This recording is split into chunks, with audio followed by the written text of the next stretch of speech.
আসসালামু আলাইকুম প্রিয় দর্শক, অন্য মঞ্চের আলাপচারিতায় আপনাদের সকলকে স্বাগত জানাচ্ছি। বিশ্ব রাজনীতিতে বাংলাদেশ একটা গুরুত্বপূর্ণ ইস্যুই হয়ে উঠেছে বলা যায়, কারণ বাংলাদেশে আমাদের দেশে অনেকে এর মধ্যে টুইট করেছেন যে পাকিস্তানের সাথে খুব গভীর সম্পর্কে জড়িয়েছে বাংলাদেশ ডক্টর ইউনূসের সময়কাল থেকে। তো পাকিস্তানের সাথে সম্পর্কে জড়ানো স্বাভাবিকভাবে ভারতের আবার এটা দেখা, মানে ভারতের এটা তির্যক চোখে দেখাই স্বাভাবিক যে ভারত পাকিস্তানের যে সম্পর্ক। আবার বাংলাদেশ ভারতের সাথেও সম্পর্ক উন্নয়ন, যেটা ইউনূস আমলে যা ছিল তার চেয়ে পরিবর্তন আছে। টার্কির সাথেও বাংলাদেশ ভালো সম্পর্ক রাখছে। আমেরিকা তো বলাই বাহুল্য যে আমেরিকার চুক্তি দিয়ে বাংলাদেশ, কেউ কেউ বলে যে 52তম স্টেট বানিয়ে ফেলবে কিনা। অনেকে যারা সমালোচকরা বলেন যে সেই ভেনেজুয়েলাকে সে যেরকম 51তম স্টেট বলেছে, এখন যা যা হচ্ছে আমাদের তেল কিনতে হয় আমেরিকার পানি, আমাদের তেল নিয়ে চিন্তা করে আমেরিকান কোম্পানি শেভরন আর আমেরিকার বাংলাদেশের রাষ্ট্রদূত যে আমরা কিভাবে তেলে স্বয়ংসম্পূর্ণ হবো। এই প্রেক্ষাপটে আরিফ ভাই, বাংলাদেশ বিশ্ব রাজনীতি এখন কোন জায়গায় আছে? আমরা হেডলাইনটাই করেছি বাংলাদেশ নিয়ে কি নতুন কোন খেলা শুরু হয়েছে? আমি ধন্যবাদ আপনাকে পূর্ণিমা ভাই। যেটা হচ্ছে যে আমি আসলে হেডলাইনের সাথে একমত না এই কারণে, কারণ বাংলাদেশ নিয়ে কোনো নতুন খেলা শুরু হয় না। এগুলা ফুটবলের মতো খেলা না যে আপনি 90 মিনিটস একটা পার্ট খেলা শেষ হলো তারপরে একটা খেলা শুরু হবে। আমরা 24 আগস্ট মাসের যে ঘটনাটা দেখলাম, আওয়ামী লীগের শাসনামলের অবসান এবং পরবর্তীতে নতুন শাসক গোষ্ঠীর আগমন বাংলাদেশে, এই খেলাটা ধারাবাহিকতা আজকে পর্যন্ত চলছে। It's not a part. এটা শুরুই করা হয়েছিল যাতে আজকের যে পরিস্থিতি সেখানের মধ্যে যেতে পারে, বা আরো আগামীতে আমরা যেটাকে বলে যে ইকোনমিক্যাল কলোনি বানানো যায়, যাতে এই দেশটাকে অর্থনৈতিকভাবে পঙ্গু করে দেওয়া যায়।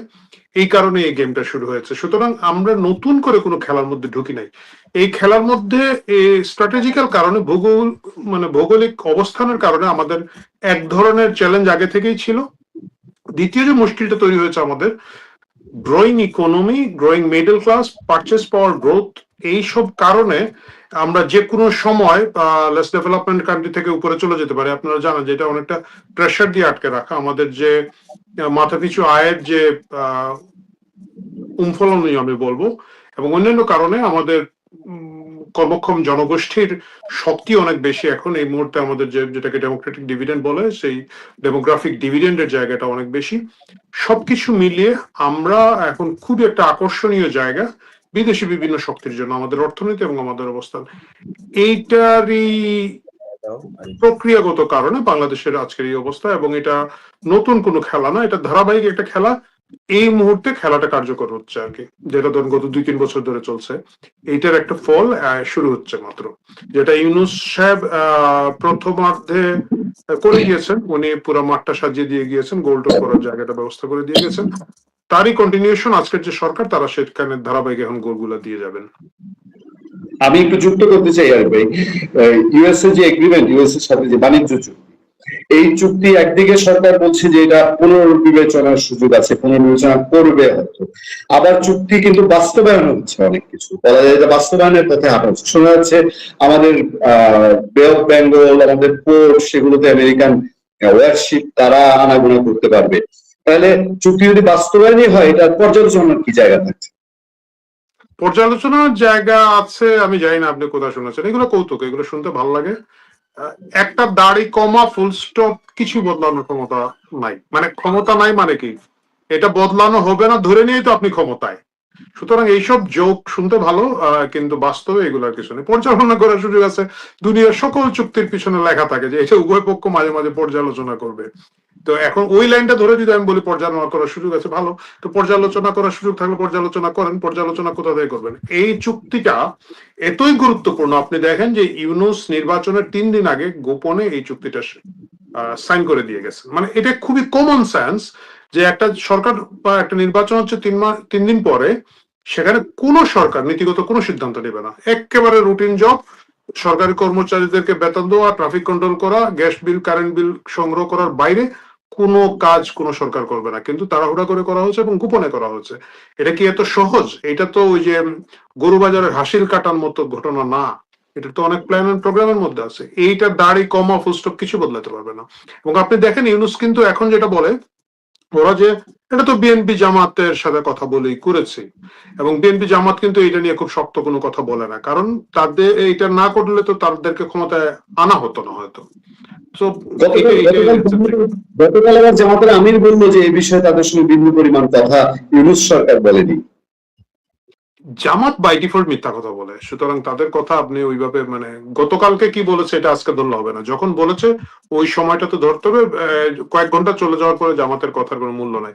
আপনি দেখেন যে মিরপুরে মাজারের হামলা করেছে জামাতিরা গিয়ে, তাই না? তার করার পরে ওইখানকার যে এমপি, কি যেন ওনার নাম, যাই হোক, আরমান সাহেব, সরি, আরমান, হ্যাঁ, তো উনি কিন্তু সাথে সাথে বলছে আমি পুলিশের সাথে কথা বলছি, পুলিশ এখানে অভিযান চালাচ্ছে। পুলিশ করে আমি জানি না, এমপি সাহেব আমাদেরকে কথাই বলে নাই। মানে এই যে একেবারে মানে সাদা একেবারে বিশাল একটা মিথ্যা বড় করে বলে ফেলা এগুলো। এখন জামাত বলতেছে আমি তো জানি না, মানে ভাই আমার ক্ষমতায় দেশ নাই, আমি বসে জানি না। তো জানো না তো এখন ইউনূসের বিরুদ্ধে মামলা করে দাও, তোমার নামে এত বড় মিথ্যা কথা বলবে কেন? তো এটা তো বাস্তবে হচ্ছে কি, এটা এই পুরো প্রসেসটাই তো এটার ভিতরের একটা অংশ হিসাবে এসেছে। সুতরাং বাংলাদেশ নতুন করে একটা ঝামেলা পড়তে যাচ্ছে তা না, এই ঝামেলাটা গত কয়েক বছর ধরে চলছে, আগামীতে এটা খুব খারাপের দিকে যাবে। মানে অর্থনীতি তো ওভারনাইট আপনি কালকে সকালে যে ধসে পড়বে তা না, এটা ধসে পড়ার লক্ষণ যেগুলো, এগুলো কিন্তু সবই দেখা যাচ্ছে। এবং যদি আল্লাহ না করে কোনো ধরনের প্রাকৃতিক দুর্যোগ এটার মধ্যে আরেকটু অ্যাড হয়ে যায়, তাহলে কিন্তু বাংলাদেশি হিসাবে আমাদেরকে অনেক কষ্ট ভুগতে হবে। আরে ভাই, আমি আবারও আসবো আপনার কাছে। আমি তো মামুন মাহবুবের কাছে আছি। মামুন ভাই, এই আরিফ ভাইকে প্রথম যে প্রশ্নটা করেছি যে বিশ্ব প্রেক্ষাপটে বাংলাদেশ এখন কি, এবং সেদিনও একটা আলোচনা আমাদের ছিল, আমরা ইন্ডিয়ার মধ্যে আমরা সীমাবদ্ধ ছিলাম, কিন্তু এখন দেখছি যে বাংলাদেশের সাথে কূটনৈতিক সম্পর্কের বিবেচনায় চীন, আমেরিকা, তুর্কি, পাকিস্তান, ইন্ডিয়া সবাই মিলে আমরা যেন মাঝখানে কোন একটা জায়গায় আছি। আপনি কি দেখতে পাচ্ছেন, নাম্বার ওয়ান? এবং নাম্বার টু হচ্ছে, আরিফ ভাই প্রশ্নটা তুলে ফেলেছেন যে এই যে মাজার হামলা থামছেই না, সেই হামলা যে শুরু হলো এবারে, কারণ বিএনপি গভর্নমেন্টের সময় মাজার আক্রান্ত হয়ে, তাও রাজধানীর কেন্দ্রস্থলে, মিরপুর তো রাজধানীর কেন্দ্রস্থল, এখন সেইখানে একটা আদি পুরনো মাজার, শাহ আলী মাজার, কিন্তু যারা মাজার প্রেমী তাদের কাছে একটা খুব উল্লেখযোগ্য জায়গা, সেটা আক্রান্ত হলো। আপনি কিভাবে দেখছেন সৈয়দ মামুন মাহবুব? জি, ধন্যবাদ। আপনি যেটা বলেছেন বাংলাদেশ নিয়ে নতুন কোন খেলা শুরু, আমি আমার সহ আলোচক আরিফ জেপ্তিক সাহেবের সঙ্গে একমত যে এটা দীর্ঘদিনের খেলা, এটা শুধু গত 2-3 বছরের না। আমাদের বাংলাদেশের, আমাদের যেটা একমাত্র গর্বের, কবি রুদ্র মোহাম্মদ শহীদুল্লাহর ভাষায় বা কবি শামসুর রহমানের ভাষায়, স্বাধীনতা তুমি আমার একমাত্র স্বজন হারানো স্বজন। তো সেই মুক্তিযুদ্ধের সময় তো আমরা আন্তর্জাতিক ভাবে একটা গুরুত্ব বহন করেছিলাম, অর্থাৎ তখন মার্কিন যুক্তরাষ্ট্র, পশ্চিমা বিশ্ব এবং সমাজতান্ত্রিক চীন, তারা আমাদের শুধু বিরোধিতাই করেনি, পাকিস্তানেরকে সর্বপ্রকার সহায়তা দিয়েছিল, আর্থিক, সামরিক। এমনকি ডিসেম্বরে মার্কিন যুক্তরাষ্ট্র 7ম নৌবহর পাঠিয়ে দিয়েছিল। কিন্তু তখন সারা বিশ্বের যে মুক্তিকামী আন্দোলনে, বিশেষ করে দ্বিতীয় বিশ্বযুদ্ধোত্তরকালে সোভিয়েত ইউনিয়নের যে অসাধারণ অবদান, সারা বিশ্বের মুক্তিকামী মানুষের আন্দোলনকে সমর্থন করা, এবং আমাদের যে মহান মুক্তিযুদ্ধ, সেখানে বাংলাদেশ আওয়ামী লীগ তো নেতৃত্ব দানকারী সংগঠন, তার সঙ্গে তদানীন্তন পাকিস্তান দ্বারা নিষিদ্ধ পূর্ব পাকিস্তানের কমিউনিস্ট পার্টি, তখনকার নেতা বীর কমরেড মনি সিং, মোহাম্মদ ফরহাদ, তা ছাত্র ইউনিয়ন, ন্যাপ, অধ্যাপক মুজাফফর, এদের ভূমিকা, সঙ্গে আওয়ামী লীগিত নেতৃত্বই ভূমিকা, এবং তাজউদ্দিন সাহেবের মতো। আমি এই জন্য খুব দৃঢ়তার সঙ্গে বলি, বঙ্গবন্ধুর জন্ম না হলে আমাদের স্বাধীনতা যুদ্ধ শুরু হতো না, আর তাজউদ্দিন সাহেব না থাকলে আমাদের মুক্তিযুদ্ধ সম্পন্ন হতো না সফলভাবে।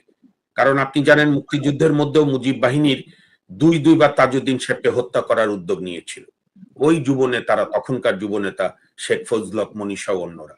তো যে ইতিহাসে সেই তাজউদ্দিন সাহেবকে সবাই অবজ্ঞা করেছে, কেউ বাদ দিয়েছে, কেউ নাম বলতে চায়নি, কিন্তু ইনশাল্লাহ তাজউদ্দিন সাহেব বঙ্গবন্ধুর ঘনিষ্ঠ সহচর হিসেবে যেরকম জীবন দিয়ে প্রমাণ করেছে বঙ্গবন্ধুর প্রতি তার অকৃত্রিম আনুগত্য। তো সেখান থেকেই তো আমাদের বাংলাদেশের গুরুত্ব, এবং বঙ্গবন্ধু যে সাহসের সঙ্গে ভূমিকা পালন করেছিল, তার সেই অসাধারণ উক্তি, বিশ্ব আজ দুভাগে বিভক্ত, একটি শোষক আর একটি শোষিত, আমি শোষিতের পক্ষে, কিংবা তার আরো একটা ভাষণ, আমি লুমুম্বা হব, আলেন্দে হব, তবু সাম্রাজ্যবাদের কাছে মাথা নত করব না। এবং উনি তো আমাদের সংবিধানে সমাজতন্ত্রকে ইনক্লুড করেছিলেন, যা পদ্ধতিগত প্রয়োগের ত্রুটি দুর্বলতা তো সব দেশেই থাকে। তো তারপর থেকে তো জিয়াউর রহমানের আমলে একদম উল্টো, অবাধ মুক্ত বাজার অর্থনীতি, 91-এর পরে বোধহয় 93-এর দিকে আমি যদি ভুল না করে থাকি, আওয়ামী লীগও তার গঠনতন্ত্র চেঞ্জ করে মুক্ত বাজার অর্থনীতি করলো, হয়তো বাস্তবতার কারণে। তো মার্কিন যুক্তরাষ্ট্রের সঙ্গে খারাপ সম্পর্ক কিন্তু ভাই বিএনপি আওয়ামী লীগ কেউই মেনটেন করেনি। প্রত্যেকে চেয়েছে মার্কিন যুক্তরাষ্ট্রের সঙ্গে ভালো সম্পর্ক রাখার, এবং যে যখন বিরোধী দলে থেকেছে তখন মার্কিন এম্বাসিতে যাওয়া ছিল আন্দোলনের একটা অন্যতম কাজ। মার্কিন অ্যাম্বাসেডারকে আমি শেখ হাসিনার বাসায় বহুদিন দেখেছি, যখন আমরা 2001 থেকে 2006 পর্যন্ত আওয়ামী লীগ না করলেও গণতান্ত্রিক আন্দোলন করেছি আপনার আইনজীবী সমন্বয় পরিষদ থেকে, তখনও যে কয়েকবার গিয়েছি শেখ হাসিনা ওখানে, তাতে একবার দুইবার দেখেছি মার্কিন অ্যাম্বাসেডার যেতে।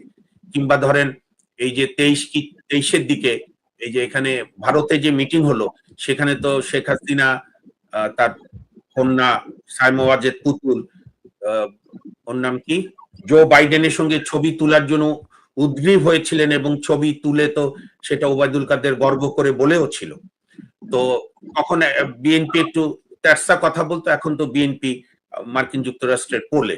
আর মার্কিন যুক্তরাষ্ট্রের সঙ্গে চুক্তি নিয়ে সবচেয়ে ভালো বলেছেন গতকাল বীর মুক্তিযোদ্ধা বিএনপির এমপি ফজলুর রহমান সাহেব, বলেছে এইটা রবার্ট ক্লাইভ 1757-র পরে রবার্ট ক্লাইভ এবং মীর জাফরের চুক্তি, এরপর তো আর কোনো বিশ্লেষণ লাগে না।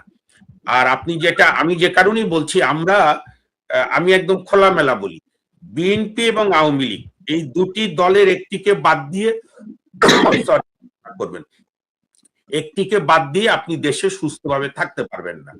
এইটা যেরকম বিএনপি এখন বুঝতে পারছে না, মাসুল দিতে দিতে কত করুণ অবস্থা হবে সেটা তারাই জানেন। আওয়ামী লীগও নিষিদ্ধ না করলো, আওয়ামী লীগেরও 2014 পর থেকে প্রবণতা হয়েছিল বিএনপি বাদ দিয়ে কিভাবে দেশ চালানো যায়, পারেনি। কারণ বিএনপি এবং আওয়ামী লীগ আপনি মানেন আর না মানেন, দুটি দল আমাদের 1979